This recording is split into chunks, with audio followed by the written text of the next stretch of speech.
అపవాదికి మనకి ఏమి ఇష్టం అంటే మనం మధ్యలో వదిలేయడము, సంపూర్ణంగా మనం ఏది దేవుని విషయంలో వెళ్ళడం అపవాదికి అసలు ఇష్టము.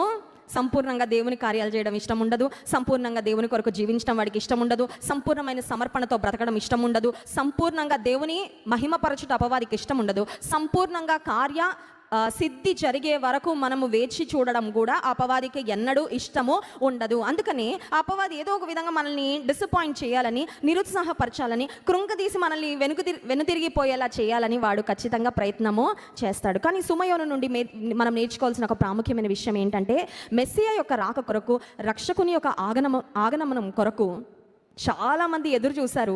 కానీ వారందరిలో ఎదురు చూసిన వ్యక్తి, ప్రార్థనాపూర్వకంగా ఎదురు చూసిన వ్యక్తి, నిరీక్షణతో ఎదురు చూసిన వ్యక్తి, నెరవేర్పు పొందే వరకు ఎదురు చూసిన వ్యక్తిగా మనకు ఎవరు కనబడుతున్నారంటే